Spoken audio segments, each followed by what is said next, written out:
should go ahead. You should continue to use it.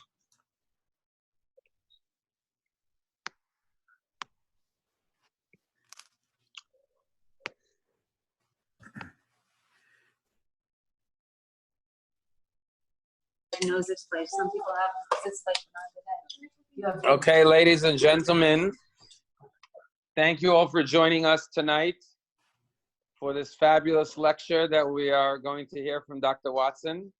I want to thank Dr. Watson for making himself available to speak to us. We have over 100 people on this Zoom call, so Dr. Watson, we are eagerly awaiting to hear about this most fascinating topic about Alexander Hamilton. So it's a pleasure to meet you over Zoom. I've never met you in person, but your reputation precedes you.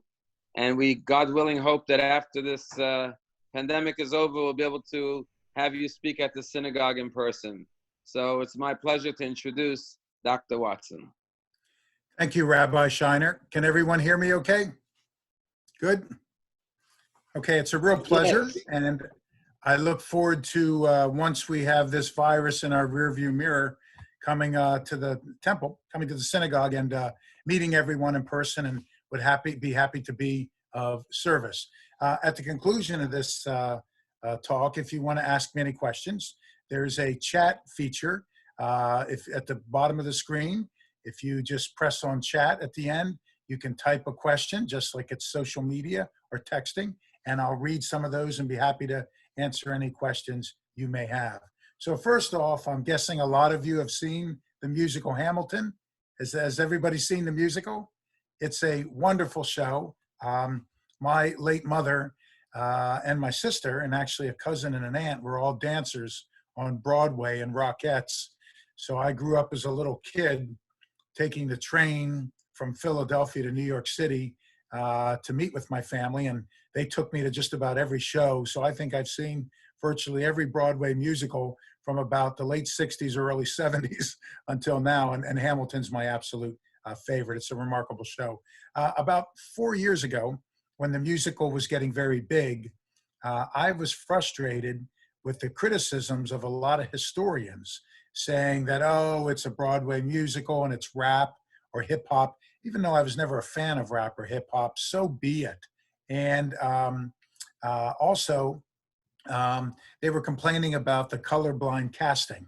You had an African-American George Washington, Lynn Miranda, who wrote and did the lyrics and starred in the musical, is Puerto Rican American, and he played Hamilton. So they were complaining about that. So what I did was I fact-checked the entire musical.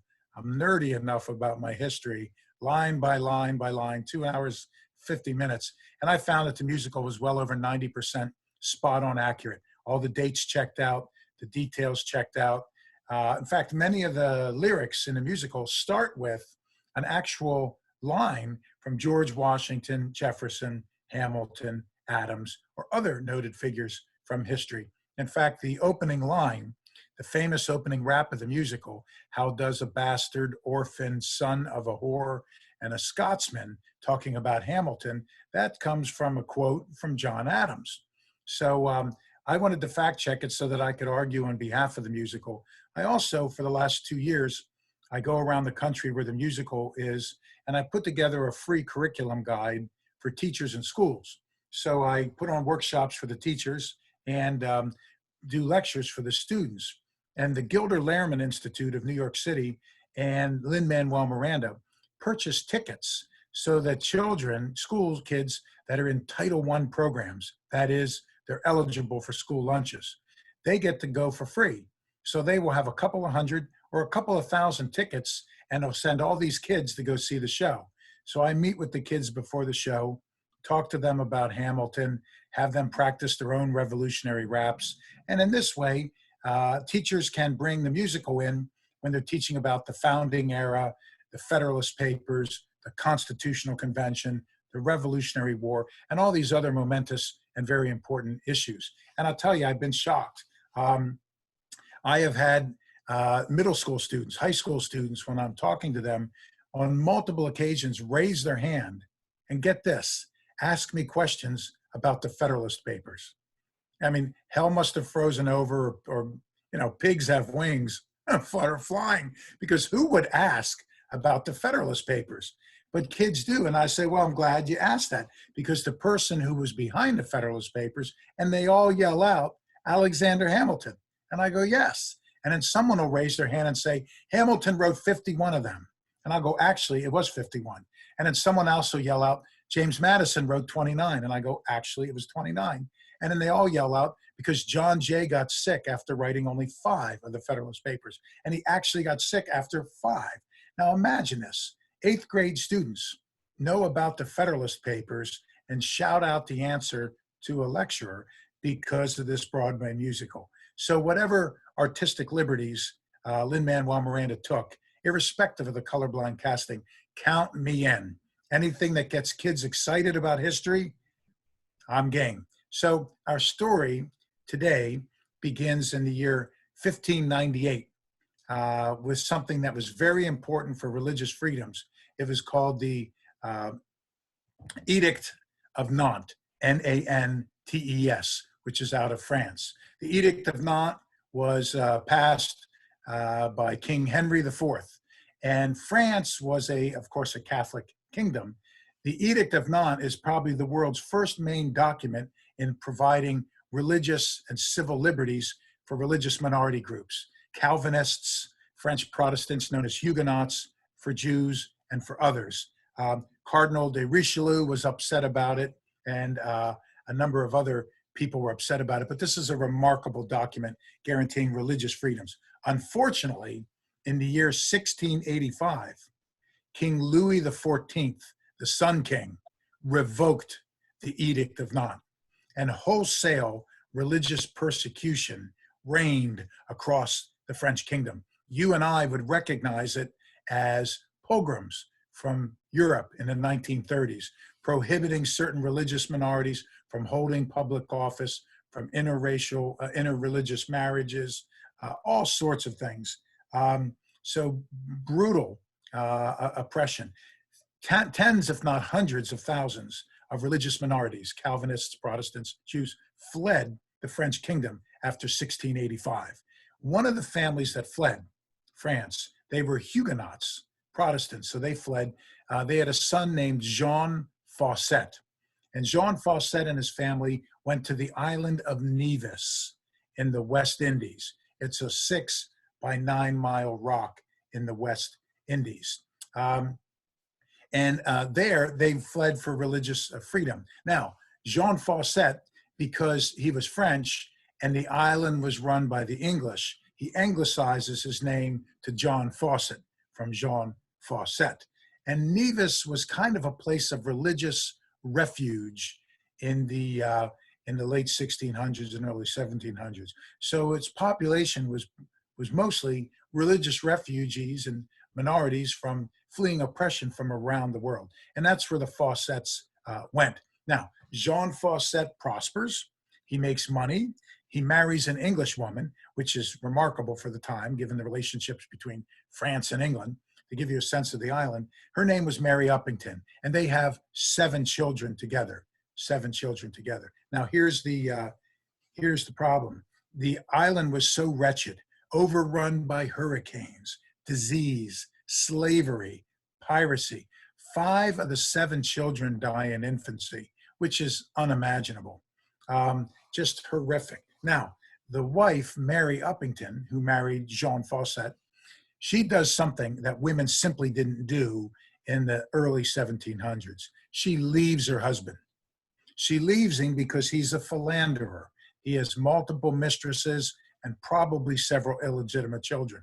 So she leaves the island of Nevis with their youngest daughter, whose name is Rachel, and she's around 16. Their historical record's spotty, but about 16. And they flee Nevis and they go to St. Croix. Why St. Croix? The only other child who was alive, another daughter, married a man from St. Croix. So the mother, Mary, takes her daughter, Rachel, and they flee to St. Croix. They're going to press reboot and run away from Jean Fawcett's reputation. Now, when they're in St. Croix, the mother does what so many mothers want to do. She wants to marry her daughter.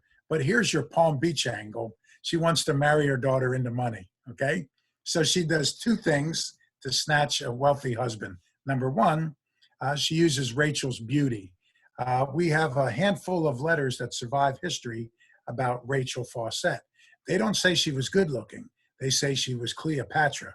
She was the Venus de Milo. She was extraordinarily good looking. So the mother has her out in public so people can see this rare beauty. Secondly, the mother announces that her daughter's coming into a great fortune, which wasn't true, okay?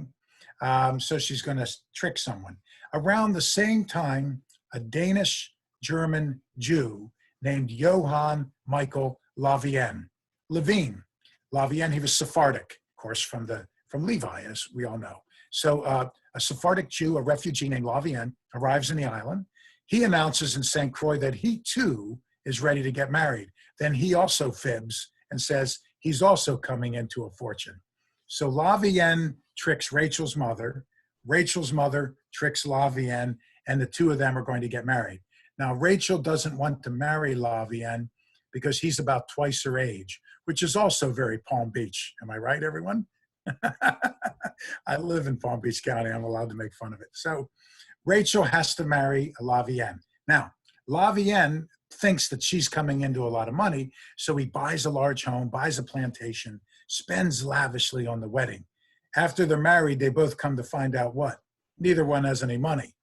Now, back in the 16 and 1700s, there was something that was very common. It was called debtor's prison. So if you couldn't pay your debts, they'd put you in jail. And the person you owed your debt to could send you to jail for a day or two to scare you into paying it, or a week or a month, or as long as it took for you to pay back the debts. So Levine has massive debts. So he's facing debtor's prison, but he gets a break.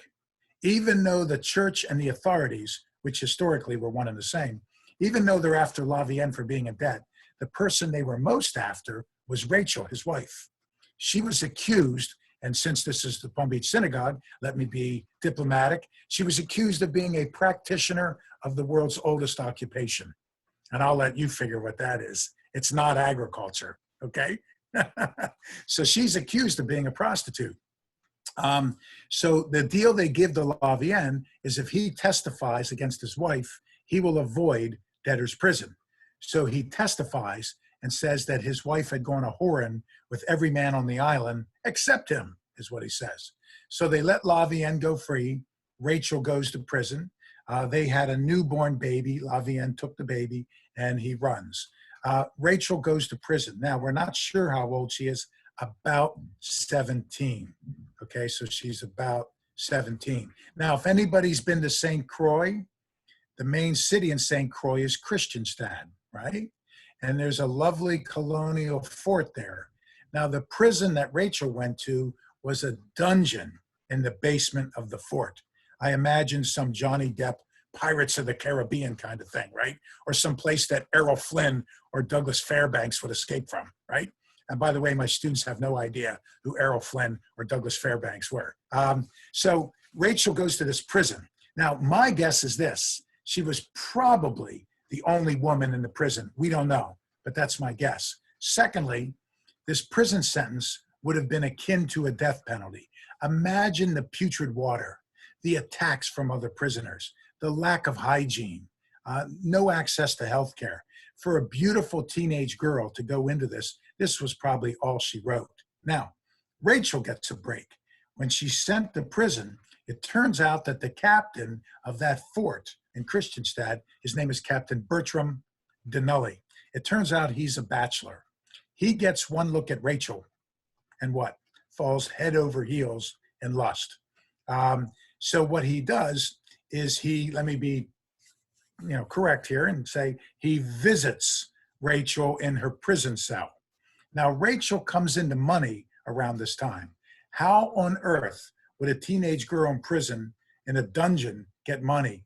I think she was charging him for the visits, which makes her a capitalist and an entrepreneur. And I don't judge her. I think she was a desperate woman doing what women had to do in an even more sexist day and age to stay alive. So Rachel seems to be charging Levine. Then charging Captain Denully. Then she tells the warden, I want you to move me out of this prison and into your house. and he lets her out of the dungeon and takes her to his home. Here's how good Rachel was. He even moved her mother into his home. Okay, so while Rachel's in the home of Captain Denali, she again comes into money. So how does she come into money? My guess again is she's probably charging Captain Denali. Then she tells Denali once she has enough money, she says, I'm leaving. Her sentence isn't up, but he lets her go. And Rachel flees St. Croix and goes to a nearby island called St. Kitts. Now, Rachel Fawcett Lavienne was arguably the most notorious or infamous woman on St. Croix. Think about it. She came from religious refugees. She was a religious minority. She married a Jew in an even more anti-Semitic day and age. She was accused of being a prostitute. She abandoned her husband and child. She was sent to prison and slept with the prison warden to get out of jail. So if she was alive today, she'd be a Kardashian and have her own reality TV show, okay? So Rachel, when she's in town, people throw rotten garbage on her. They spit on her like some old movie from the medieval times, you know, like she's a witch or something. So Rachel flees St. Croix and she goes to St. Kitts. Now, while she's in St. Kitts, she meets a drunk Scotsman. His name is James. Here's what we know about James. His father was lesser aristocracy, we would say middle upper class, had a castle and a title, and his sons are doing well in Scotland. However, James, one of the younger sons, was a ne'er-do-well. James was lazy, a drunk, from what we know. So it looks like the family invested some money for James in St. Kitts to try to get him on his feet. So James, this drunk Scot, goes to St. Kitts, and I imagine he rolls out of the ship drunk or hungover, and James meets Rachel. Now, what do we know about Rachel? One of the most beautiful women of her time and headstrong. What do we know about James? Comes from Scotland and is down on his luck and a drunk, but James is supposed to be extremely handsome. If you read descriptions about him, the word charisma would come to mind. So it's when they meet, it's basically Bradgelina, right? Or Richard Burton and Liz Taylor. How's that one, right? Or for my students, I'll have to say Jay-Z and Beyonce, okay? So these two folks meet. Now they can't marry because back then women could not legally divorce. And when Rachel went to prison, Lavienne did not give her a divorce. So they shack up together. So Rachel becomes even more notorious or infamous. Now she's living with a drunk Scot. And they're basically chased out of St. Kitts. So she flees again and goes back to Nevis. Back at Nevis, she becomes even more infamous because Rachel has two children out of wedlock. The oldest is named James for his father, and he turns out to be a nothing, just like his dad. The youngest is Alexander Hamilton. So that's where Hamilton comes from. So his upbringing is atrocious. He's raised on a former Spanish, now English island called Nevis in the West Indies, 6 by 9 miles. His mother is accused of being an adulteress or maybe even a prostitute. Who knows? I don't think she was, but she was at least, when she needed money, she let her standards slide. The family is ostracized from society. Now, the mother realizes early on, Rachel, that her son Alexander is brilliant. He's a genius. The problem is he can't go to school. Why can't he go to school? We don't know. I think it's obvious, though. One, the mother's reputation, and she's living with a drunk Scot and they're not married. Two, she was married to a Jew. We don't know. So that would be the obvious reason why. So she basically, by present day parlance, homeschools Hamilton. Now, here's the thing about Rachel. She speaks multiple languages, maybe as many as 7. As I wrote in one source, I wrote she knew how to say $2 in French, Spanish, Prussian. It was good for business, right? So she teaches Hamilton multiple languages, and we know that Hamilton, the adult, has the command of many languages. She also has what is an unusually large library for the time and for the West Indies. about 38 books, give or take. Now, how would a woman get books in the West Indies backwater island at the time? It's not like you can order them on Amazon. My guess, we don't know, my guess would be that she got them from the shipping captains that visited the islands. Remember, these ships are basically the equivalent of a Fortune 500 or a multinational today, plying the West Indies and Atlantic, picking up and selling human cargo of slaves or tropical fruit, molasses, rum, sugarcane, whatever they were buying and selling. So she probably, when she was conducting business with the shipping captains, got some of the books that they had in the captain's quarters. What books did she have? What was Hamilton reading when he was younger? It would seem that he read Plato's Republic, Aristotle's On Politics, Hobbes's Leviathan, John Locke's two treatises on government. And Locke's work was sitting open on Jefferson's desk during the little over 2 weeks it took Jefferson to pen the Declaration of Independence in Philadelphia in 1776. So this is not a bad reading list for a little kid. About half that reading, about those four sources, constituted about half my reading list when I took my PhD comprehensive exams. And Hamilton's reading them at 8, 9, 10, 11. So pretty impressive. Hamilton wants to go to school. He's very bookish. He finally has an opportunity.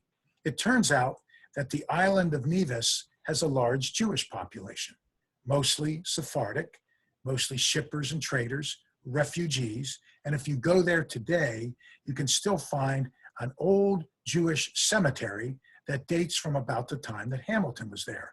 A census done on the island indicated, get this, that about 1 in 3 of the white residents were Jewish. So a remarkably large population of Sephardic Jewish refugees. Now, they had obviously heard about Hamilton's mother being married to a Sephardic Jew, Lavienne.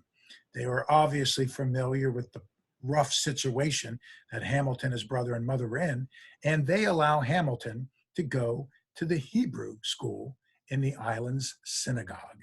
So Hamilton attends Hebrew school. He speaks multiple languages, maybe as many as 7. He would add another language to his repertoire, Hebrew. So Hamilton goes to the Hebrew school. We know later in life from the records of his surviving children that Hamilton would have the kids recite the Decalogue in Hebrew. We know that he would teach them stories of Abraham and Isaac and Jacob and Moses and Noah and so on. So Hamilton goes to a Hebrew school and where he's the star student. The Jewish headmistress of the school becomes almost an adoptive mother to him. Now she recognizes in Hamilton his genius, his brilliance. She, pushes him and encourages his ambition. Hamilton, you see, is unbelievably ambitious. He has this view that he's going to change the world. Hamilton is unbelievably ambitious, and he even is forming what would be a plan for how he's going to put himself on the political map. One, Hamilton knew enough from reading history that he knew he needed a war to really distinguish himself. This is when, great men achieve greatness during a war. As they rap in the musical, I wished for a war. I knew it was the only way to rise up, rise up. So he wanted a war. He also wants to find a powerful man. He's looking for a father figure, a role model, and latch himself onto the coattails of an influential man. And Hamilton sees his mother, who can get any man to do anything she wants.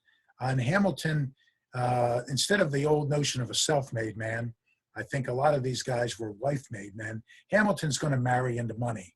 So this is Hamilton's plan. Things are looking up. He's in school. The Jewish headmistress likes him. He's added another language to his repertoire. But then his mother is summoned back to St. Croix. Why? Lavienne re-enters the narrative. Lavienne had met a woman and wants to divorce. So Rachel, Hamilton's mother, has to go back to St. Croix to get a divorce. Could you imagine the feeling that Rachel must have had, knowing that she was going back to the island where she was imprisoned for adultery and prostitution, where people spit on her and threw rotted food on her? Whatever her 2 little boys, James and Alexander, named for the drunk Scot James Hamilton from Scotland. Whatever they didn't know about their mother is about to become public information. So, so she goes back to St. Croix. When she gets there, the biological father, her boyfriend, James Hamilton, abandons the family. He goes to Trinidad and almost dies in a slave uprising and basically disappears from our story. So now she's a single mother, and the family is struggling mightily. But she opens up a legitimate business. It seems that she opens up a supply business where she supplies the ships that stop at the island. And again, these are multinationals, Fortune 500 by today's parlance. So she's doing well supplying them with food, wood, whatever. Her business partner during this venture is little Alexander Hamilton, who's 11, 12. He's the office manager. He handles the financials. Hamilton, it would turn out, is a mathematical and financial prodigy.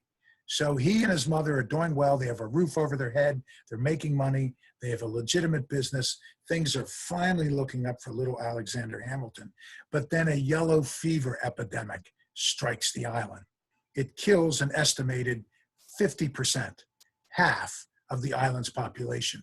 Both Hamilton and his mother contract the disease. She dies quickly. Now Hamilton and his brother James are orphans. They're thrown out of the house right away. They're on the streets. You know, I think if you could go back in history and replay this scenario 10 times, I think Hamilton dies 9 of the 10 times. Think about it. A little kid dying of yellow fever, homeless, shoeless, on the streets. What's the likelihood in a wretched island at the time that someone like him is going to live? But Hamilton makes it. Why? Some generosity from the shippers and traders in the Jewish community, providing with something to eat, with clothes. There's a shipping company called Kruger with a C and Beekman. And Kruger and Beekman knew about Hamilton's mother's supply business working with the ships. So they hire Hamilton as their office manager. So this kid at around age 12, we're not exactly sure the age, the historical records are spotty at best, but about that old. Hamilton is the office manager for a shipping company. Not bad. He's making money, has a roof over his head. Things are looking up for Hamilton. What's remarkable is when he's about 14, Kruger and Beekman put him in charge of their shipping operation. He's now the manager and is running it. At age 14, this is absolutely remarkable. But just when things are looking up for Hamilton, another crisis enters the story. A hurricane.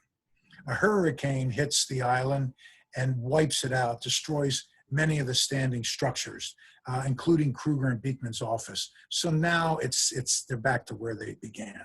So what does Hamilton do? Hamilton as a kid is a poet.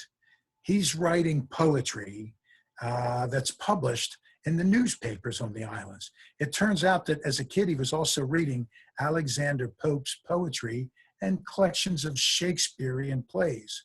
So as they wrap in the musical, Hamilton had the skill with the quill. So he was quite the writer. So he's writing poetry. Hamilton writes an account of the hurricane, which is so scientifically accurate and so beautifully written that, get this, they use this, Hamilton's writing, this little kid's writing, to raise relief, to raise money for hurricane relief. So Hamilton's article was published in Europe and in North America, and it's published around the islands. So Hamilton's actually, his writing is helping with hurricane relief. I think what's remarkable about that is here we have 2 centuries later, Lin-Manuel Miranda takes the musical Hamilton to Puerto Rico, right, everyone? To raise money in Puerto Rico for hurricane relief, when Hamilton's writing was raising money for hurricane relief in the Caribbean long, long before. So Hamilton gains a little bit of fame. So what they do is Hamilton wants to leave the island, and he boards a ship in 1773 and goes to North America. He arrives around the time of the Boston Tea Party. So he's up to his ears in revolutionary fervor and patriotism. Hamilton arrives in New Jersey, and one of the first people he meets is Aaron Burr, okay, who would be a major part of the story, obviously. And Burr had gone to Princeton, so Hamilton wants to go to Princeton. It appears that when Hamilton goes to the college, he demands to meet with the president of the college. Of course, they're not going to let this bastard orphan son of a whore from the West Indies meet with the president. So Hamilton gets into a scuffle and punches one of the administrators and gets thrown out of the college. He's a hothead. So he goes to New York City, as they rap in the musical, the greatest city in the world, right? So he goes to New York City, and there he wants to go to college. So he goes to King's College. King's College today is called what? Columbia. Now, when he goes to King's College, typical Hamilton, he wants to meet with the president. The president of King's College is a fellow named Miles Cooper. Cooper meets Hamilton and apparently is so smitten by him, he admits Hamilton and he's going to school without all the financial burden. Why? Think of it. Hamilton's mother and father, I said Bradulina. Hamilton was one of the most handsome people that anybody had met. Take out a $10 bill and take a look at that profile, okay? Hamilton was one of the smartest people anyone met. He's one of the most charismatic. He's one of the most ambitious, and he's one of the loudest and most audacious. So he's unforgettable. He makes quite an impression on Cooper. So he's going to college. What does Hamilton do while he's at King's College? What doesn't he do? There's a mob of patriots that, they're going to tar and feather, which is seen as kind of a silly thing in the history books, but it was a gruesome task. They often stripped people, poured scalding hot tar on them, rolled them in chicken feathers, and put them on a pole outside of town. I mean, if you lived, you had third-degree burns on your body. They sometimes forced you, to drink a toxic oil until you were throwing up. So it was a gruesome task. So this mob, unruly mob, is coming to King's College for President Cooper. Why? They're patriots, and he's a loyalist, a royalist. That is, he's pro-crown. You've got to be pro-crown if you're the president of King's College. Hamilton risks his life, even though he's a patriot, and holds off the mob. He saves President Cooper's life. Not bad for your freshman year project, right, everyone? What else does he do? There's a famous orator and rhetorician named the Reverend Samuel Seabury. Now, back at the time, think of Thomas Paine or Patrick Henry. Oratory and rhetoric were high arts. People would stand under a tree with a lantern in it, stand on a soapbox and give speeches. Or they would write broadsides, like a one-page poster, and they'd provide their political opinion and tack it to a pub door. So Seabury's a pretty noted orator. One day, Seabury's giving his oration, and Hamilton shows up and challenges him to a debate. Here's what we know. Hamilton embarrasses Seabury, this kid. So he's remarkable. Hamilton's gaining fame for that. Now, do you remember Hamilton wished for a war as a way of rising up socially and politically? He gets his war. Summer of 1776, the British come to New York City. General Howe and his brother Admiral William Howe sail to New York City with an army of well over 30,000. This would constitute the largest expeditionary force to set sail from British shores at the time. They're also sailing with thousands, maybe as many as 9,000 Hessian mercenaries. These are the Germanic soldiers of fortune under the command of a man whose name struck fear into anyone who heard it, Colonel Johann Gottlieb Rall, R-A-L-L, the Hessian Lion. This is what's coming for George Washington, and they're sailing to New York City. Washington races to New York City. He digs in. Picket lines, trenches, earthworks. The problem for Washington, as they rap in the musical, he's outgunned, outnumbered, outmanned, out everything. So the British hit Washington at Brooklyn. The Battle of Brooklyn, everyone, sometimes known as the Battle of Brooklyn Heights. And if you're a local, the Battle of Long Island, right? So they hit Washington and defeat Washington. Washington's army is almost driven into the river. Fortunately, a Marblehead, Massachusetts fisherman named John Glover, they steal boats and they sneak the whole army across the river. At night, Washington leaves campfires burning, so Howe thinks he's there. In the morning, Howe shows up and Washington's gone. He's crafty like that. But Hal hits Washington and beats him all the way up New York northward. Washington realizes if he keeps going north, theoretically, Hal would chase him all the way to the northern part of the state. So he pulls another trick out of his bag of tricks. He turns around and swings southward and swings across the state of New Jersey. Okay.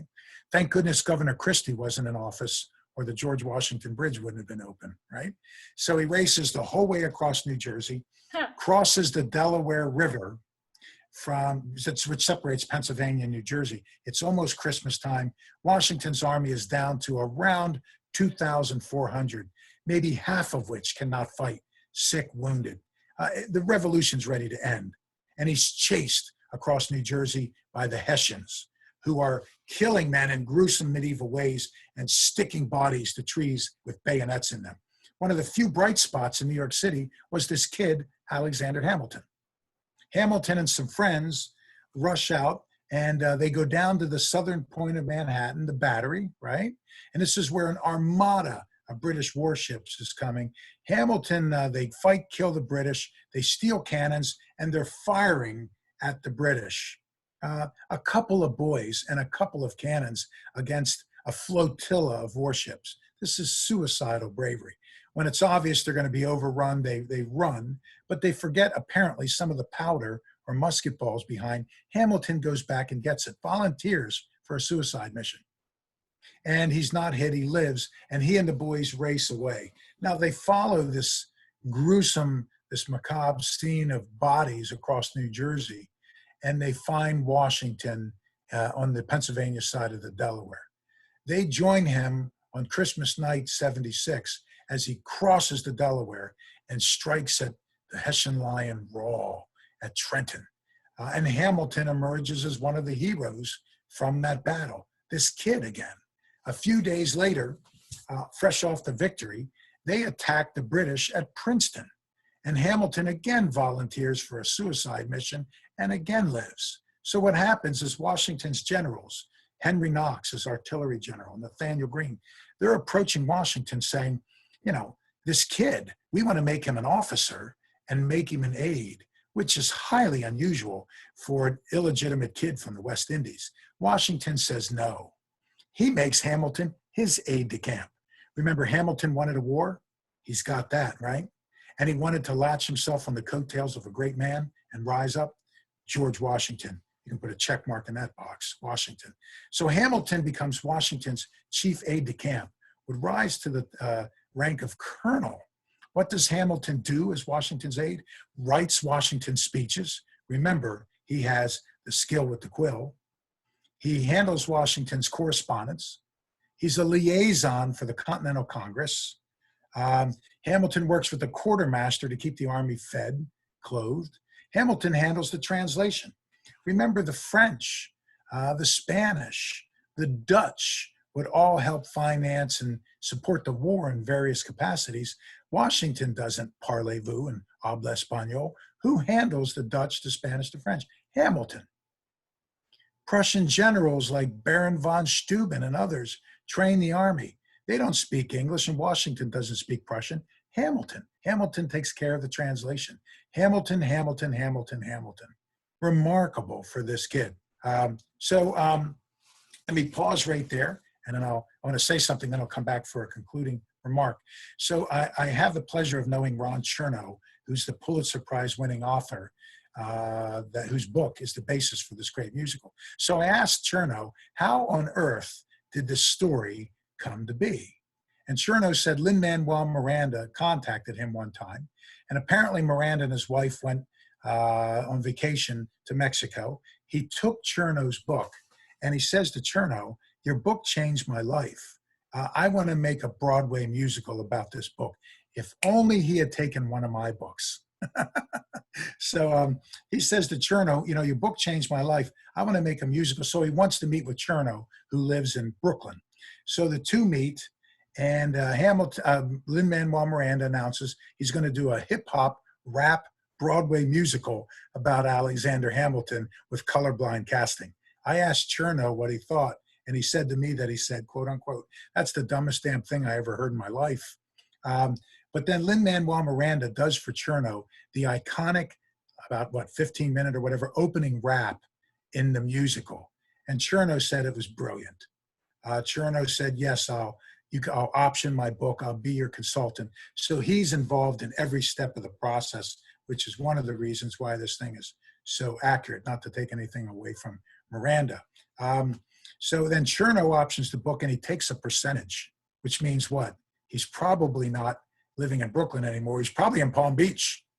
He's probably a part of the Palm Beach Synagogue, right? So what a move for Chernow. So here's the beginning of the opening rap. If anybody knows it, not the whole 15 minutes, just the beginning. I want you to listen to the lyrics, and it explains the story that I just told you, okay? And the purpose of this is not only that, but I want to be the first person to rap at the Palm Beach Synagogue. It's got to be a first and last, am I right? So if you know it, go ahead and rap along, Rabbi. So here we go. How does a bastard, orphan, son of a whore, and a Scotsman dropped in the middle of a forgotten spot in the Caribbean by Providence, impoverished and squalor, grow up to be a hero and a scholar? The $10 founding father without a father got a lot farther by being a lot smarter, by working a lot harder, by being a self-starter. By 14, they placed him in charge of a trading charter.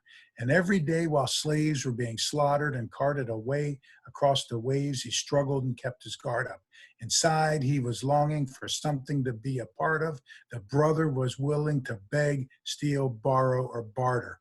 Then a hurricane came, devastation reigned. Our man saw his future dripping down the drain, put a pencil to his temple, connected it to his brain, and he wrote his first refrain, a testament of his pain. The word got around. They said, this kid's insane, man. They took up a collection to send him to the mainland. Go get your education. Don't forget from whence you came, and the world's gonna know your name. What's your name, man? Then he comes in and says, what? My name is Alexander Hamilton. But there's a million things I haven't done, right? Just you wait, just you wait. So that's the beginning of it, to give you some sense that the musical actually tells the true story. Let's move to a close. Hamilton would marry the daughter of General Philip Schuyler, so he marries into money, Elizabeth Schuyler. He opens up a law practice in New York City and makes a lot of money. Hamilton would become the hero, after the war rather, would become the hero the Battle of Yorktown, which is October 1781, which is one of the main, if not the main battles of the war. This is the time when Washington has a lot of losses. He needs a big victory. And General Lord Cornwallis and a massive British army, Washington traps them against the Virginia coast. He has support from the French Navy, and now he's going to hit and defeat Cornwallis. When it's time for the full-on charge, who leads the charge? Hamilton. Who else? Hamilton is the first one over the batteries, killing the British in hand-to-hand combat, and Washington defeats Cornwallis, and that's the beginning of the end of the war, the last major conflict of the war. So to move to a close, Hamilton has a conflict with Jefferson and Burr. They don't see eye to eye. The conflict with Burr is a result of several things. One, Burr wants to be Washington's aide-de-camp. Washington picks Hamilton. Burr wanted to be the hero of the war. Hamilton's the hero of the war. Burr opens up a law firm in New York City and is the highest priced attorney with all the top clients until Hamilton moves into New York City and opens up a law firm nearby. He takes all the clients. Hamilton can't be beaten in court. Burr and Hamilton also even fight over women, like two freshmen pledging a fraternity or something. Burr considers himself to be the ladies' man of New York City.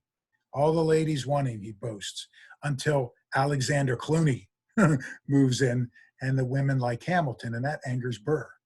Burr and Jefferson tie in the Electoral College of the year 1800. It's a 73-73 tie in the Electoral College. Get this, they have 35 tied ballots running from November through December through January through February, a 4-month, 35 ballot tied election debacle. No one can break the tie. On the 36th ballot, Hamilton uses his influence to get his allies to break the tie. Now, what a decision he has to make. Who do you give it to, Jefferson or Burr? The two people he likes the least. He gives it to Jefferson. That's part of the reason why Burr, a little later, would fight a duel with Hamilton. It's over a number of other things as well. July 11th, 1804, Weehawken, New Jersey, dawn, guns drawn, and they fight a duel, and Hamilton is killed. The last thing I want to say is before his death, what Hamilton does, and I can't help but think that he's remembering his upbringing. If there's a woman or a former slave or someone who's Jewish who can't get legal representation, Hamilton's the guy. Found a letter written in French by a French Jew who says that he couldn't find representation and help anywhere, but everybody in his community told him, you can count on Hamilton. So he goes to Hamilton, who represents him, free of charge. Hamilton wins the largest lawsuit in that post-war era, and he wins it on behalf of a French Jew named Le Guen, G-U-E-N. King's College becomes Columbia, and they have to draw up a new charter. Hamilton helps draw up the new charter. And the new charter says that people of all religions, all faiths, all backgrounds are welcome at Columbia. And as a goodwill gesture, Hamilton gets them to bring in a friend of his, Gershon, G-E-R-S-H-O-N, Seixas, S-E-I-X-A-S, a Sephardic Jew. Hamilton works with John Jay to found the New York Society of Manumission to push for abolition. Hamilton is ahead of his time in these issues, yet he's the one founder who doesn't live to see 50 because of a foolish duel. He's largely forgotten by history until a Puerto Rican American playwright put quill to paper and made a hip hop Broadway musical about it. And now Hamilton is the rage of everyone. And all of your kids and grandkids know every lyric to the musical. Thank you. Thank you, Dr. Robert Watson, so much for your brilliant and beautiful presentation.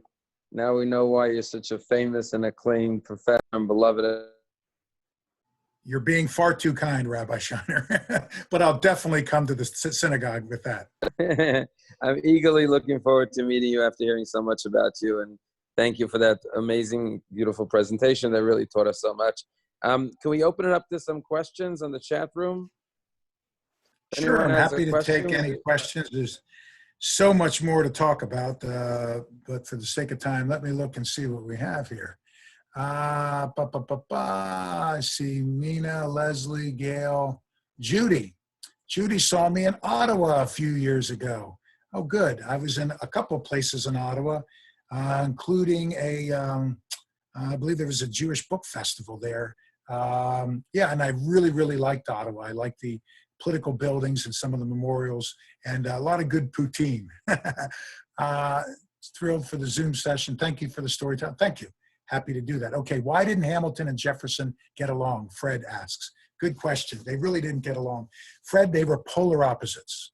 Jefferson's old money, Hamilton's new money. Jefferson's reserved and quiet. He's a writer. Hamilton is loud and in your face, and he's a debater. Jefferson's from Virginia, the South. Hamilton moves to New York, the North. Jefferson believes in slavery and owns slaves. Hamilton's an abolitionist. Jefferson has a very sexist view, antiquated view on women. Hamilton believes in women's rights. Jefferson, if he was alive today, would be a Republican. Hamilton, if he was alive today, would be a Democrat. Hamilton favored a more centralized active government. Jefferson, a more decentralized passive government. They had different versions on what the capital city should look like, different visions for America. Hamilton's as a powerhouse. Jefferson wanted a small agrarian utopia. These guys didn't see eye to eye on anything. And Jefferson was used to people, I guess, deferring to him, but Hamilton didn't. Remember, Hamilton served in the war. Jefferson didn't. Hamilton had that on him. Also, they were both in Washington's cabinet.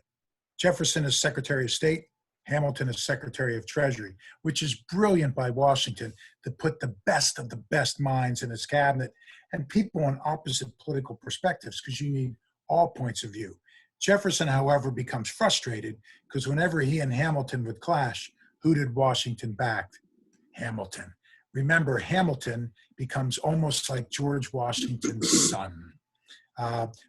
Washington even calls Hamilton, my son, and Hamilton sees Washington as the father, the son he never had, so to speak.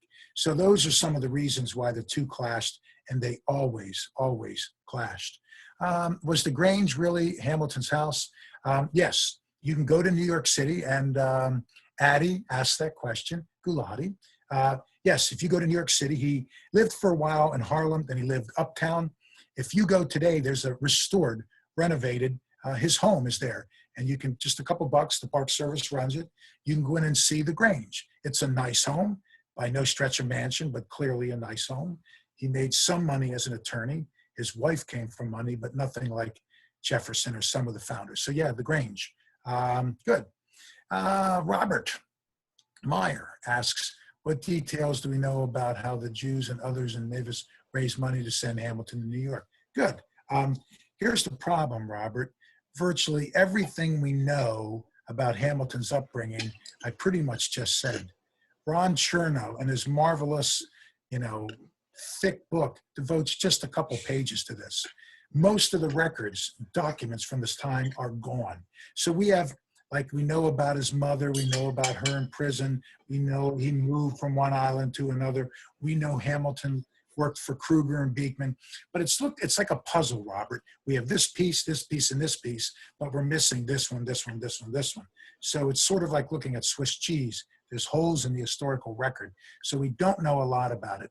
What we do know is, without a doubt, the Jewish community in Nevis helped support Hamilton, helped raise him, helped back him, and he got a language and an education and never forgot that. His relationship with the Jewish community. Hamilton worked with the great Jewish financier of the Revolution, Haim Solomon. So his relationship, he never forgets that. We know that the Jewish community and some shippers and Kruger and Beekman were the ones that raised enough money for Hamilton to board a ship and go to New Jersey. Now, I don't know the details of the passage, and that has been lost, but presumably one of the shipping captains probably knew Hamilton, knew his mother, if you know what I mean, and probably knew Kruger and Beekman. It's a small island. Everybody knew one another. The other problem with the story, Robert, is we don't know any details beyond that because Hamilton was embarrassed by his upbringing. Many of the founders criticized him. It was even said that he was part black. Why? Because, the rape of slaves on the island, there were a lot of mulatto kids, and Hamilton was an abolitionist who had played as a little boy with a former slave at one point. So Hamilton was embarrassed by his upbringing. He was seen as an outsider immigrant. So he got a lot of grief for that. So he rarely ever talked about it, rarely ever wrote about it. And whatever documents weren't destroyed in the hurricane from the West Indies, we just know very little. We know a lot about the adult Hamilton in daily detail, but the child, that's about all we know. So that's a good question, Robert. Larry Sosnow asked, what happened to his widow? Did he have children? Good. So Hamilton and Elizabeth Schuyler, had a good marriage. He was unfaithful. There was the affair with Maria Reynolds and some other high-profile misbehavior. But despite that, and I don't understand, but despite that, they seem to have had a good relationship. Hamilton considers his wife his equal. He's supportive of women's issues. His wife is an impressive, smart, and talented woman, so she has a man that supports those. They have 8 children. The oldest son, Philip, spelled with one L, named after Eliza's father, General Philip Schuyler, who was also a politician. Philip dies in a duel, just like his father, same pistols. He fights a duel against a scoundrel named George Eaker. And when you would duel, you'd stand, 20 paces or whatever apart, count to 10, or they would drop a hanky and you shoot. Apparently, Eaker fires when they count to about 7, kills Philip. Philip, like his father, was apparently going to shoot into the air, which was very common at the time to prevent everybody from dying. But at least you'd have your honor because you showed up. The oldest daughter apparently mentally breaks down at this point. She loses her father and her beloved brother, both to dueling near one another. But the other 6 children live and they have children. So there are Hamilton descendants alive today. And The youngest, also named Philip after the firstborn that died, and the wife, Eliza, render history a marvelous service. What they do is they put together Hamilton's prolific volume of letters and writing, and they organize and edit it like a professional archivist. So we have this wonderful record of documents on Hamilton's life. Is Hamilton versus Jefferson the only the reason that only natural born Americans can be president? Good question. That's a good thought, Helen. No. So there are 3 requirements other than winning the Electoral College, a majority of the votes, in Article 2 of the Constitution. Natural born, you have to be 35 the day of the inauguration, and a 14-year consecutive citizen. The framers were worried about a number of things. They were worried about the public being duped. They weren't sure that the American public, remember, a lot of people are illiterate. Democracy is a brand new thing. They were inventing a type of government of, by, and for the people that was brand new on this earth. So you have to walk before you could run. So they weren't sure people could do the right thing. They didn't trust the states. They were also very worried about a dictator, some corrupt person coming in and taking control. So they figured that they would make sure this person had to be natural born, so it wouldn't be a European who did it, an aristocrat. And they created the Electoral College for a number of reasons, one of them being as a fail-safe to make sure some corrupt dictator didn't take office. So Hamilton and Jefferson fought for all the other reasons. Hamilton theoretically probably could have been president.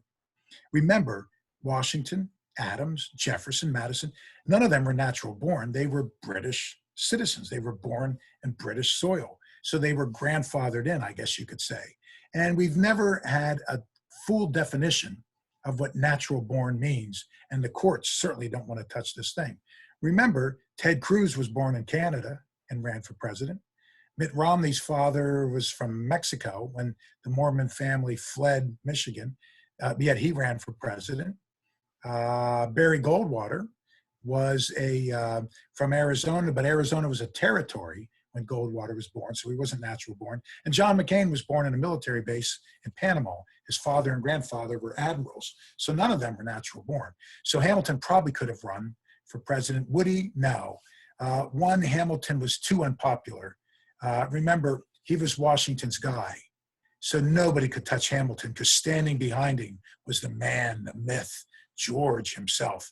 So there was a lot of jealousy toward Hamilton. He was smarter, better looking, and probably everybody's wives liked him. So there's a lot of jealousy toward Hamilton. Also, Hamilton was a loudmouth, pissed off a lot of people, couldn't keep his mouth shut. So Hamilton may have been able to run. He would never have been elected. He was just too unpopular. And after Washington dies on December 14, 1799, there's no one to protect Hamilton anymore. So his comeuppance is there, and his influence wanes after Washington's death. So good questions. Rabbi, you have a sharp congregation, as I have heard from several people. So thank you for that opportunity. Thank you for the good questions. I hope everybody is safe and hangs in there through this difficult COVID crisis. There will be a light at the end of the tunnel. And Rabbi Shiner, thank you for thinking of your congregation to make sure they're engaged and there's some enrichment activities. And happy to do this again, or whenever it's safe to come back, I would be honored to do so. Thank you, Dr. Robert Watson, and thank you to everyone who participated in tonight's Zoom class lecture. It was greatly and deeply appreciated, Dr. Watson. God bless you, and may you go from strength to strength. Thank you. Thank you. Thank you. Thank you. Thank you very I'm much. honored. That was